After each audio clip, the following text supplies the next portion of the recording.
Hi guys, and welcome back to the channel. How Dominance Anthony here. Please remember to like and subscribe, and also click that notification bell if you're enjoying what you're seeing and want to see more. So in today's video we're going to have a look at the men's and women's game in the Super Leagues. That is the Super League South for the women's game, as the Eastern Conference kicked off with its first game today. And also we're going to have a look at the review. Well, we're going to have a quick outline of all the games in the men's Super League from this weekend, going from Wednesday to Saturday the 19th of June. Let's begin.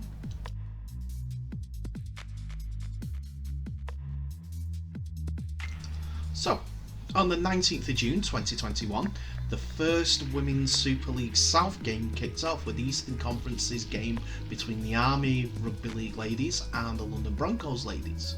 It was a hard-fought affair with both sides looking for territorial advantage in the early stages of the game, and it was only going to be a mistake that caused the first try to come through, and unfortunately it was done by the Army side on this occasion. But the first person to score a Super League South try was Courtney Traco of the London Broncos team. So that's a piece of history that is hers. Unfortunately, she wasn't able to convert her own kick, but that gave the London side a 4-0 start to the game.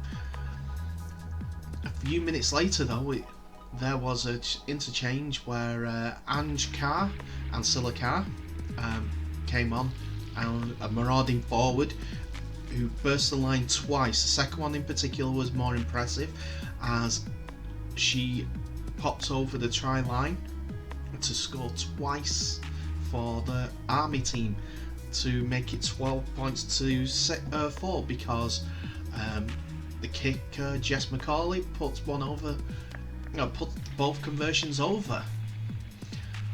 As we're coming up to half time, London hit back though, where Jess Ingram scored for the London side underneath the sticks for Courtney Traco to convert to make it 12 points to 10 going into the half-time break.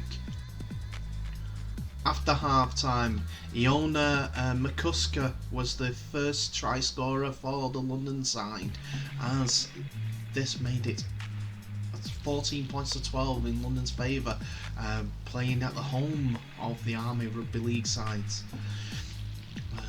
All protocols were being put in place because it is an Army side, Army barracks, so on and so forth. So there was no fans in attendance, unfortunately, but the game was streamed on Twitch for everyone's excitement, and I was very excited because it was a good game. Jamie Blazewski was the London's hard hitter, and in the first half, non-stop hits and putting people on the floor, shaking people to the core. It was brutal. On the flip side though, White, the captain of Army, was their enforcer as well. She came in with some big hits of her own, so it was a very, very good defensive force from all of them. That put the defences on the front forward, on the front foot even, to get the game at a decent quality for defences and attack. McCusker scored that try to make it 14 points to 12, as I mentioned, but there was no response from the Broncos. From the Army at this point. Were on the front foot going forward, but there was a few mistakes creeping in as time is coming because the game was so intense. It left then Selby for the London side to go in over on the right hand side to make the scoring 18-12 with kick to come, and Courtney Traco puts over the kick from wide out on the right hand side, a great kick with a right foot, curving it back into make it 20 points to 12, and that's where the game finished. It's decent intensity from both teams, decent quality as well, and I hope the rest of the league show this show this sort of quality, size, and effort. I mean, otherwise, it's them two that are going into the final on the at the end of the season. How this is all formatted is that there are 3 teams in each conference. Betfred being the 3rd team on the eastern side of the draw.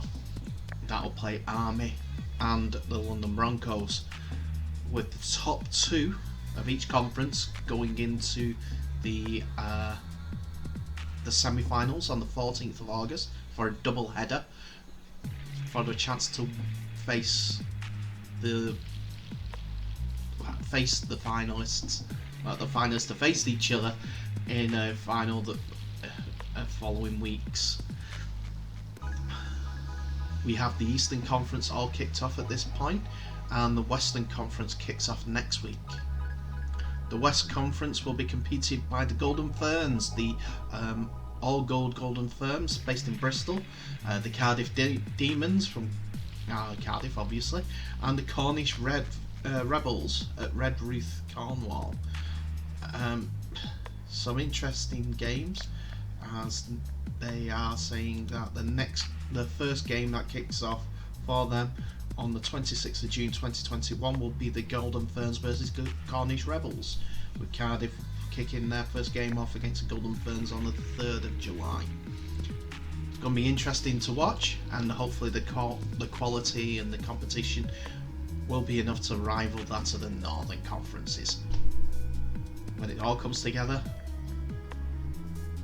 we may have a rugby league tournament that is the entire of the UK instead of the M62.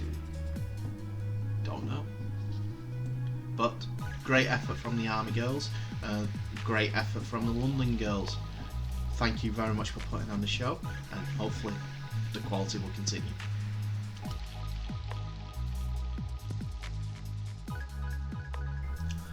So now on to the men's side of the Super League, as there was only one day, unfortunately, that there was more than one game in the Super League, but in the men's Super League, but it meant that it was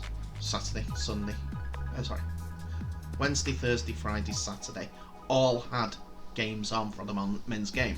And we'll start off going in reverse order, with Castleford versus Leeds. That was postponed due to coronavirus protocols that are in France, and also outbreaks in Leeds. The other game that was actually played was Hull visiting Lee Centurions at the Lee Sports Village.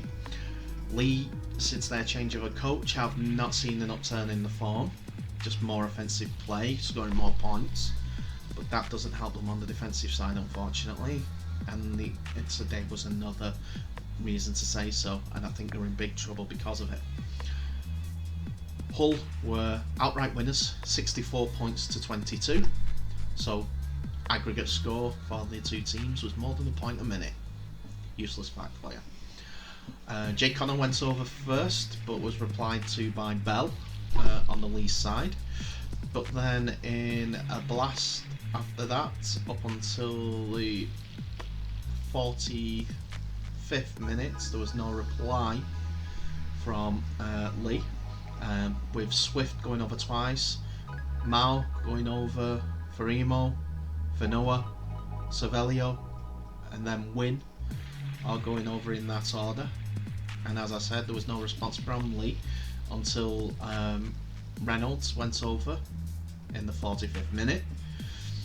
This spurred Hull on a bit more because Brown went over, and two more from Andre Savelio, with a final try scored by Chris Sarte, who's recently just signed a new contract with Hull FC, to complete the scoring for Hull. Ryan Braley went over twice, 57th minute and the 78th minute for Lee Centurions, while he kicked 3 goals. Mark Sneed kicked 8 goals himself for Hull, for the eventual winners at 64 points to 22.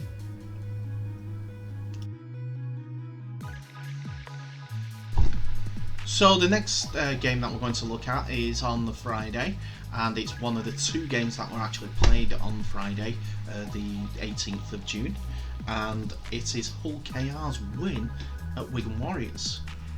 Wigan, who have announced that they won't be the club that will be signing George Williams back to them, leading more and more towards that Warrington will be the team that signed George Williams for the rest of this season in 2022 at least.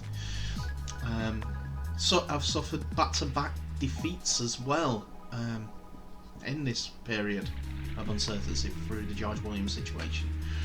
Williams himself waived that option, so we're now going to have to look elsewhere for a couple of halfbacks for it because of Jackson Hastings leaving for West Tigers at the end of the season.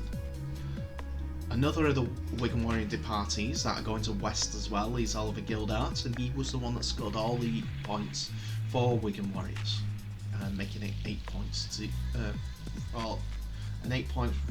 scored 8 points after Hull had scored the majority of theirs to make it 12-0 coming up to the 61st minute. And then Gildart hit those two tries, but the tries were scored by Hull's Crooks, Hall and Quinlan, with Crooks scoring 3 goals to put Hull KR up to 5th place. And my prediction that they will not be near the bottom 3, I said 4 from bottom, is going to be a bit more better than that, I think, this year for the Hull KR team, who are on a good run under Tony Smith. And Ryan Hall is back scoring tries.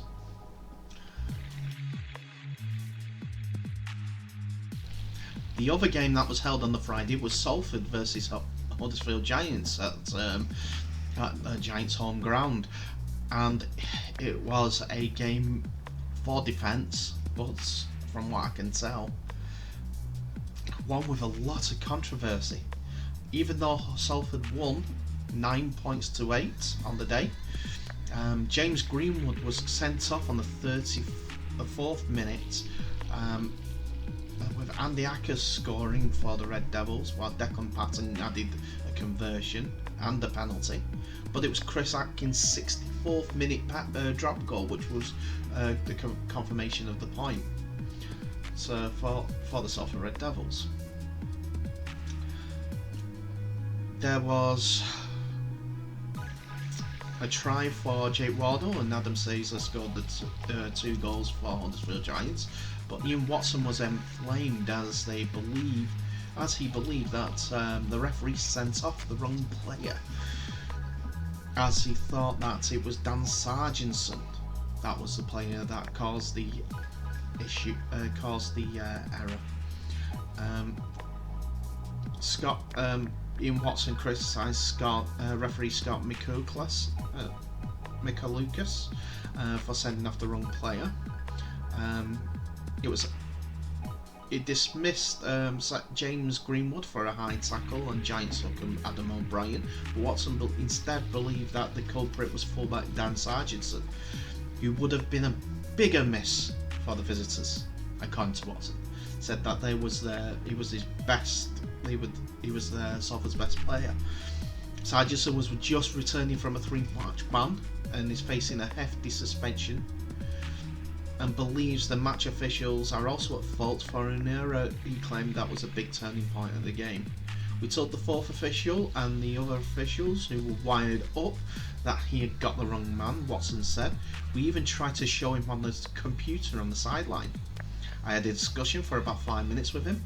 All he had to do was tell the referee because he'll be held responsible, and it was a huge error.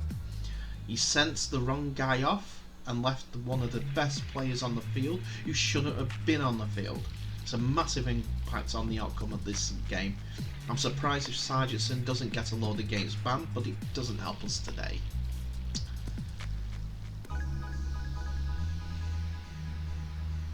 So that's what Ian Watson had to say about that Salford sending off.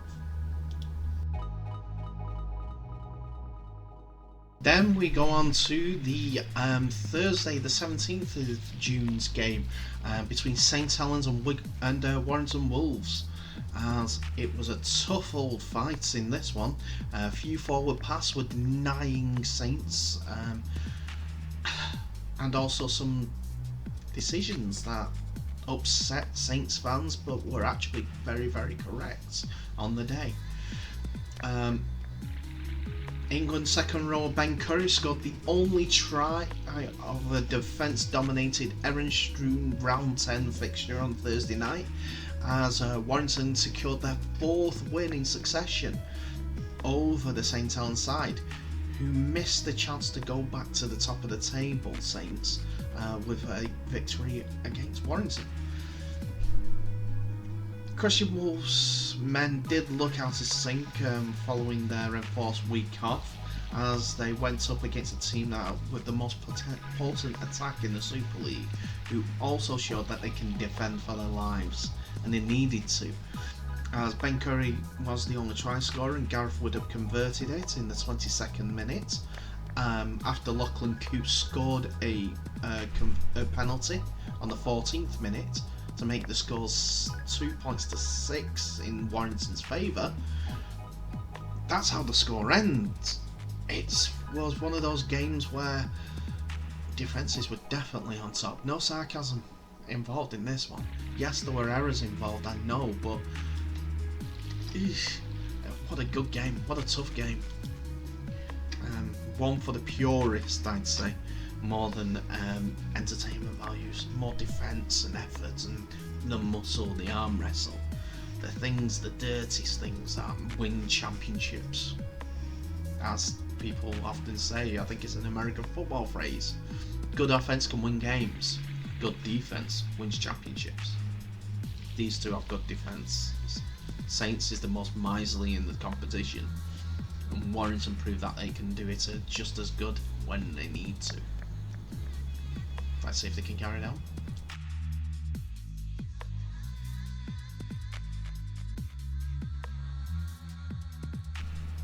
And the final game of our roundup was on Wednesday, the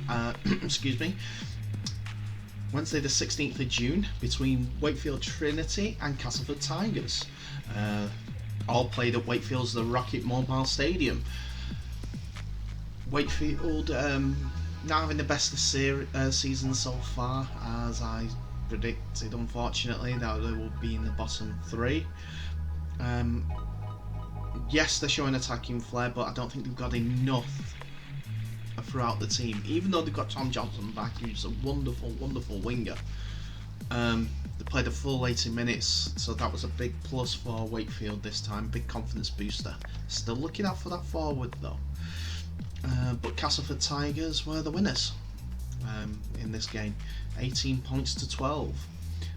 George Griffin, Jake Turner, Michael Shenton and Peter Matautia all scored tries, with only one conversion done by Danny Richardson for the Castleford Tigers. Jason Kaikais was on the bench. Carrie even was on the bench for Castleford after his exploits from last week, but they needed to bring that experience back. I'm sure they would have played him if the more experienced players weren't available again for the Castleford side. Wakefield Trinity had Jacob Miller on offence for them, with 2 tries, with Lionel scoring the 2 conversions for Wakefield's 12 points. In the last 5 meetings, Castleford have won all these head-to-heads in the derbies, which is poignant, as it's all been under Chris Chester's reign. Unfortunately, Castleford have got the edge on this one. So that's my roundup of the Saturday game for the Women's Super League South, and also all the Super League men's games for this week. Thank you very much for watching. Please remember to like and subscribe, and please also share the videos, because the more people we can get interested, the more Super League grows. I can't wait until next week with the next Women's Super League game. I do hope it's as exciting. Well, there's also a Women's Super League North game tomorrow, which would be the 20th of June from this recording. But the South seems to have kicked off on the front foot, and I do hope they continue to prove that rugby league in the South can work, and they're the pioneers for it. But in the meantime, all the best, and I'll see you in the next video.